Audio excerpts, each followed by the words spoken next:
Hi, and welcome to Unmasking the Trans Movement with Jon Uhler. I'm your host, Brad Wilder. On today's show, we head straight to Tasmania. That's right, the home of the koala. And we're proud to have along with us Jon K, a registered nurse, professional counselor, as well as a psychotherapist. Jon and Jenny today are going to discuss a variety of topics on gender care. Now, Jon, let's bring you into the program today. How are you, sir? Brad, I'm good. Thank you, as always, for hosting this. We couldn't do it without you. You're very welcome, sir. I know that women and children are being manipulated through gender affirmation and gender care. What do you think the future looks like, Jon? Well, the future doesn't look good if we don't do something to stop what really is a juggernaut. As I've referenced before, this is the greatest man-made psychological ruse, scam, and scheme ever foisted upon parents and children that are very vulnerable, the vast majority of whom have serious mental health issues. They are being mentally and emotionally groomed. We used to call that brainwashing. It is not just a North American issue. It is all around the world. This is a global issue, especially in Western world, Western civilization. And that's why I'm very thankful that Jon K from Down Under, I think that term probably, is that applicable, Jenny? Welcome to Unmasking the Trans Movement. Jenny, you and I became acquainted with one another, and I found your social media posts to be spot on and resonating with everything I was saying, especially it was as though I was hearing my words in you as you were saying, this entire movement that is targeting and manipulating and exploiting vulnerable kids, this is man-made. This does not exist, but the marketing has been so successful that most people think these things are real, these terms, trans kids and other things. So Jenny, welcome to Unmasking the Trans Movement.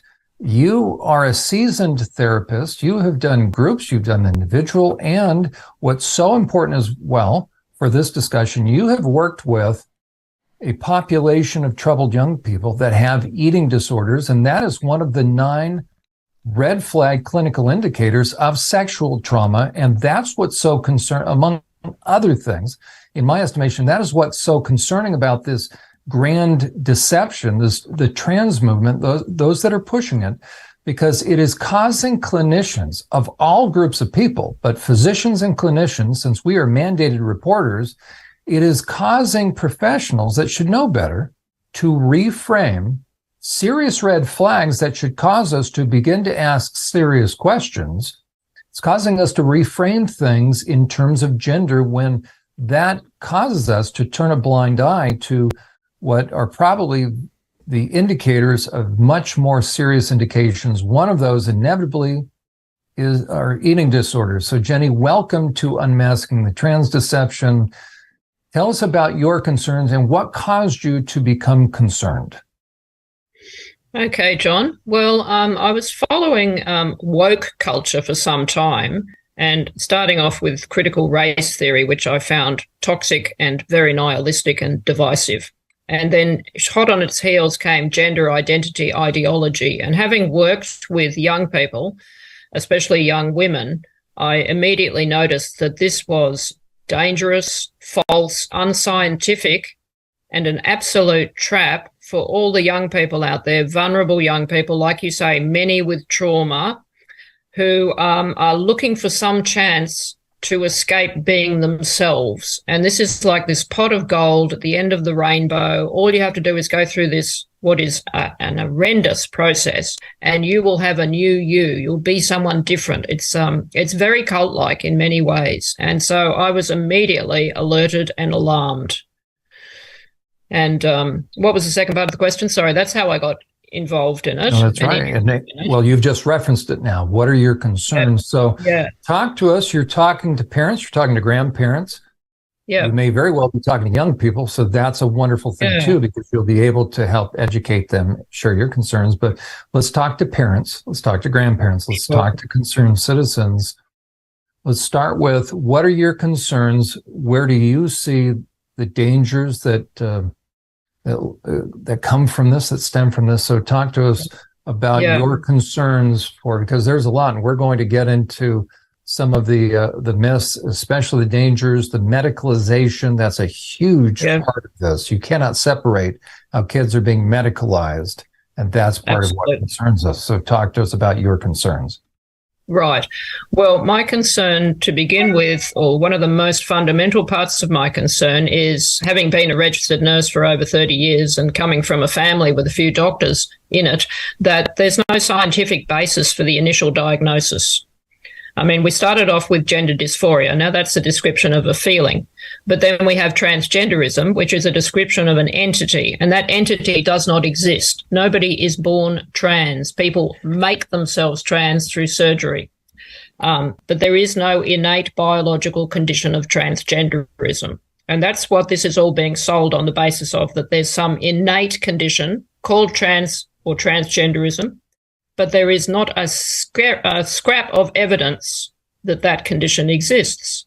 So we're starting off on a false basis. And in science, if you start off on a false basis, you're going to get bad results. And that's what's happening. So we're starting off with that terrible basis, a lie, a huge, huge lie that's gone around the world, as you say, and has taken in so many young, vulnerable people and their parents and doctors and health professionals and therapists as well, who, like you said, they should know better. They don't have an excuse as far as I'm concerned. The children have an excuse, of course, because they're being exploited. And the parents also, they're being not just exploited and conned, but threatened that if they don't go along with this, terrible consequences will ensue. So my concern is that we're doing horrific harm to young people on the basis of a complete myth. I would call it science fiction. We're doing horrific harm.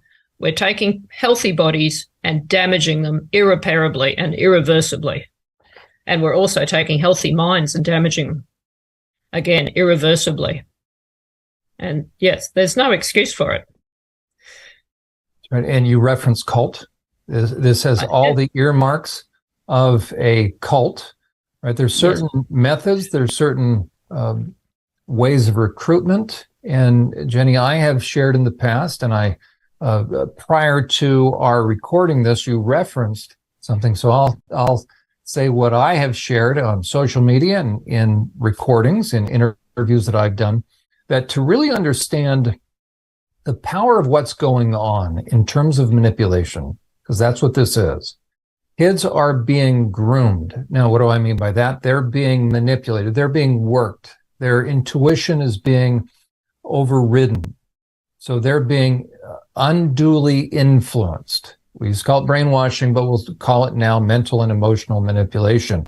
And what I have said in the past is to properly understand the power of the trans deception, of the trans movement, and those that are pushing it. You really need to understand the best of cult-like, time-tested cult-like techniques and methods of grooming. That means they're targeting kids of recruitment and retention. And the best that I know of is the former sex cult called NXIVM. That was billed as a self-improvement organization. That was Keith Raniere and Allison Mack, right? And it comes to find out that it was almost human trafficking, that Keith Raniere was a tremendous cult leader. Allison Mack was helping them. They were charging boatloads of money, and there was a group of them. So we can draw even an additional parallel. So you have the larger group paying a lot of money, Lifestyles of the Rich and Famous. A lot of people paid Keith Raniere a lot of money to do self-improvement. A lot of it was to enhance business and their own personal business prowess. But within that group, there was a little cadre that Keith Raniere with Allison Mack and a number of other people were running this thing, and they kept their eye out for potential recruits within recruits. And they had this little inner circle, and it was, really after you kind of drank the Kool-Aid, and those running NXIVM could watch they knew that there was this element of, they idolized Keith Raniere. And so you have an emotional investment, an emotional, they captured the emotions. So then Allison Mack and the others would come along and say, hey, you know what? Keith really sees potential in you and he wants to help you take it to the next level. So they became part of this small little group. Little did the women know, they became a harem. And so there was an initiation, right? But look at what happened to these women.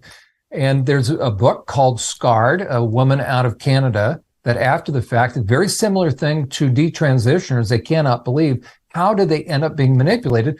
But what's ironic, if somebody goes on to look at NXIVM, it's NXIVM, I believe, what you'll find is they took reasonably intelligent individuals, adults, and so manipulated them that the inner sanctum, that inner group, these women, were willing to lay down on a table and subject themselves without anesthesia to body alteration.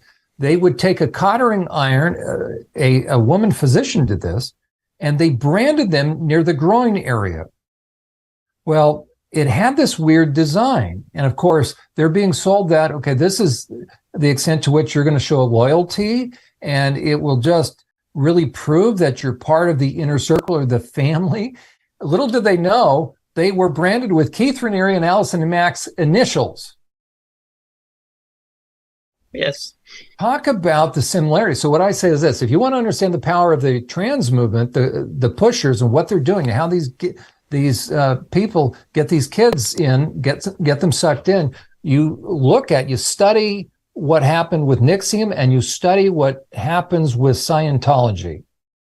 Certainly other cults, but those two utilize some of the best and most effective of time-tested cult-like methods of manipulation and recruitment and retention.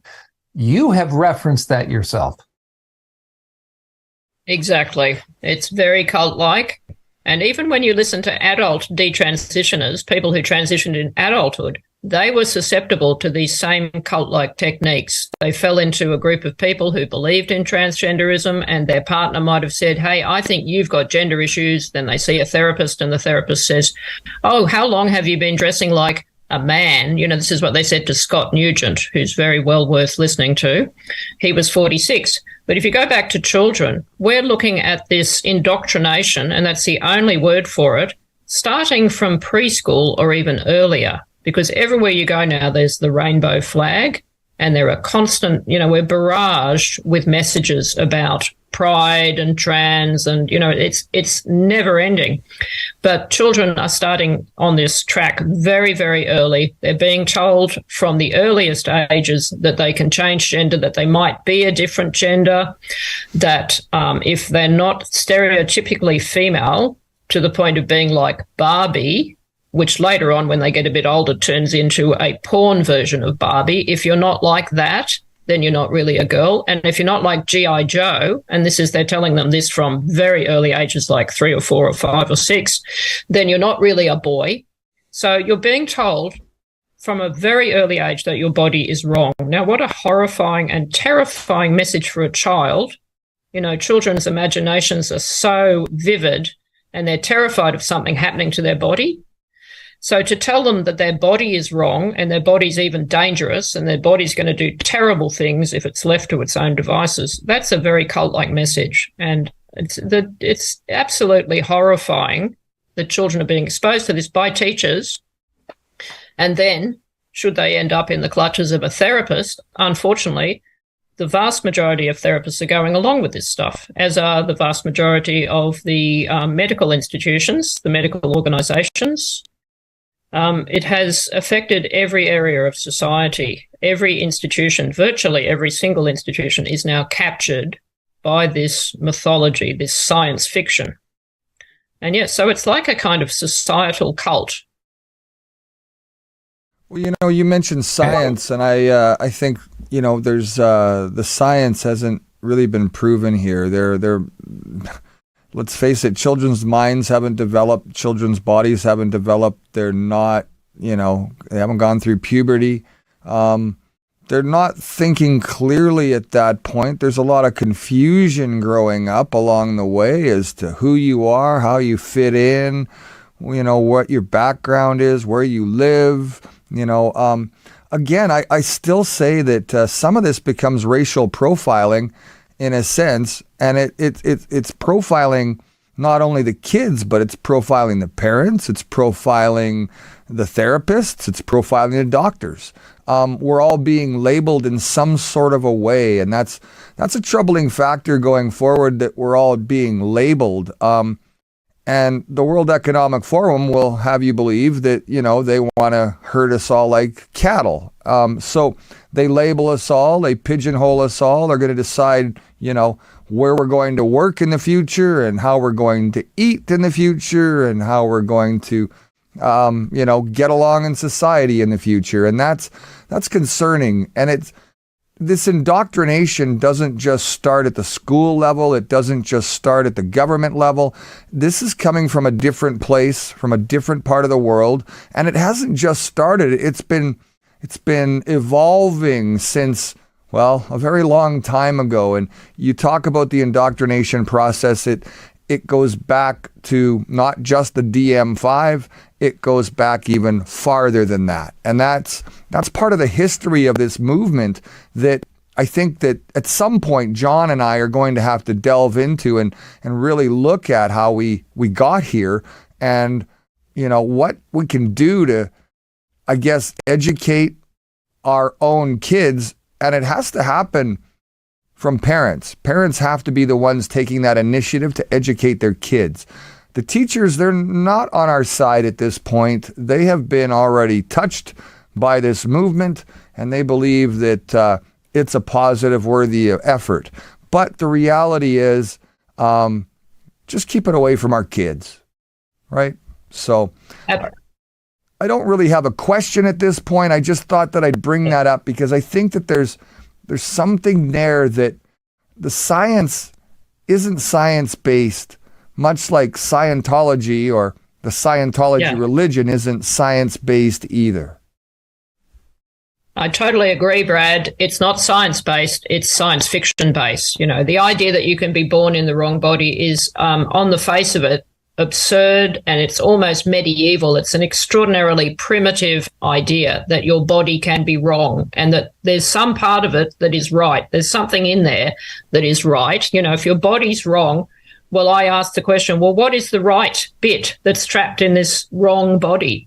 And it's this, nebulous concept of an identity, which is basically sort of like a soul or a spirit, and I ask the question, why are surgeons removing body parts to make a body conform with something as nebulous and esoteric and ephemeral as some sort of spirit? In other words, just a feeling or a thought or a belief.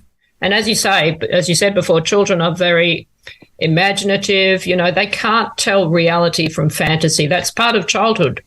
They're a bit like a psychotic person cannot tell reality from fantasy. And that's a normal state in childhood. We cannot really differentiate reality from fantasy well. So if you start feeding fantasies to children, they will just lap them up. I always wanted to be Aquaman, and I always wanted to be G.I. Joe, and I always wanted to be something, It wasn't, I didn't want to necessarily put a dress on and start dancing around, but I mean, those are kids just acting as kids, and that's part of the growing up kid process, and, let them find themselves without indoctrinating them into this evil plan that, transitions these kids into a place that 30, 20, 15 years from now, they're going to scratch their head and go, why did I do that? Man, I'm really confused and troubled now. Exactly. If we started telling children from an early age that they had an alien living inside them and that we needed to operate to get the alien out and showed them that movie Alien and had a whole lot of other doc, they would all believe it 100% because children, unlike humans generally, all brainwashing experiments have never worked. But we can certainly brainwash kids. We can indoctrinate children because they've got a largely empty slate, so we can write anything on it. I always tell my kids, be smarter than your parents. Yeah, that's a good thing to say. Yeah. Yeah. Okay. And when you said it'd be interesting to trace the origins of this, that would be a fascinating program, because you can go back to John Money and Kinsey, Alfred Kinsey, and a lot of it came from there. And John Money, it also goes back further in Germany to the 1890s or the early 1900s.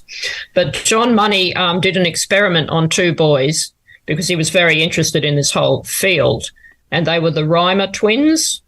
Or I can't remember if they were twins or brothers. I think they were twins. One of them had a botched circumcision where they used, I think, the diathermy, which burns blood vessels, but they burnt off most of his penis.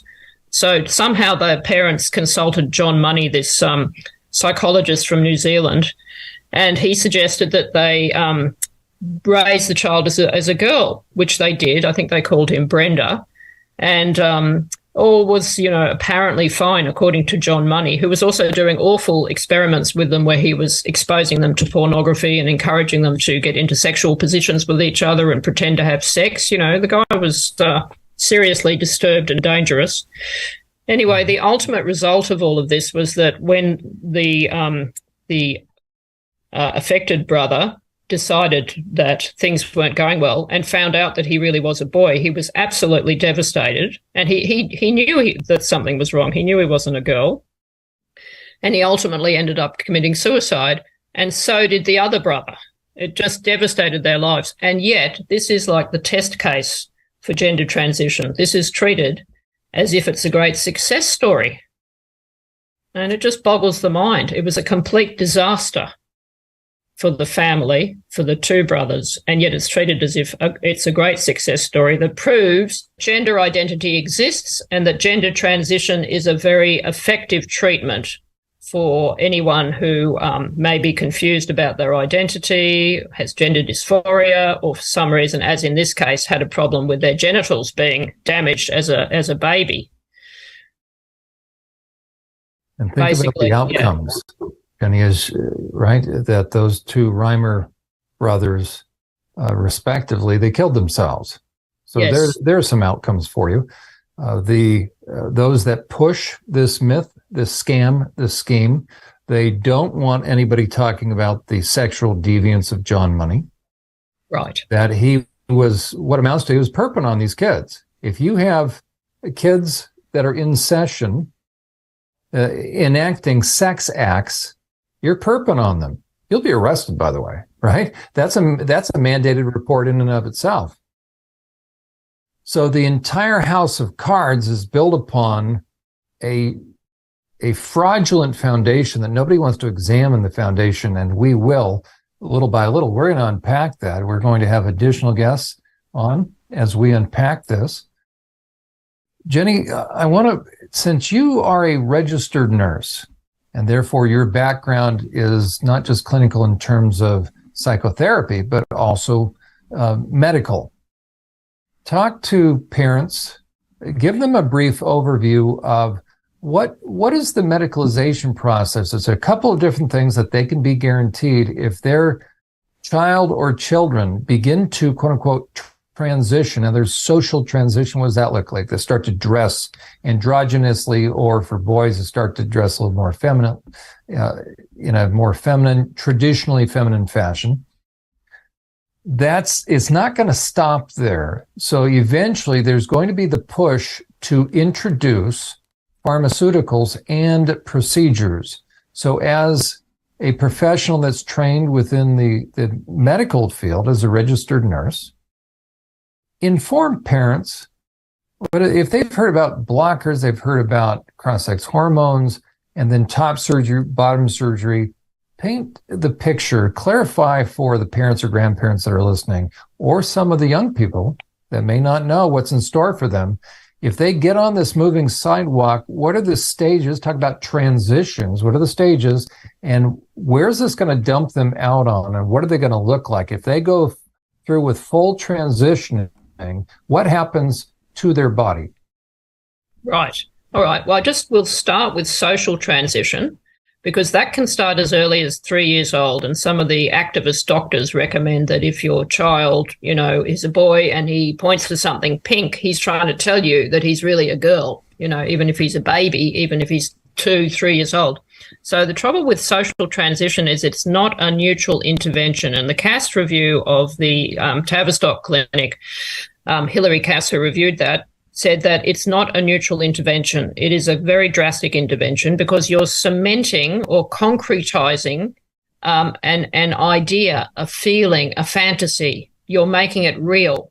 So, and what happens is that that child will almost invariably go on to puberty blockers. Now, you can understand that because you're treating a girl as a boy or a boy as a girl, and you're also letting them know, and other people will let them know, that puberty's coming up, and this is a terrifying time when you won't be able to be your so-called authentic self.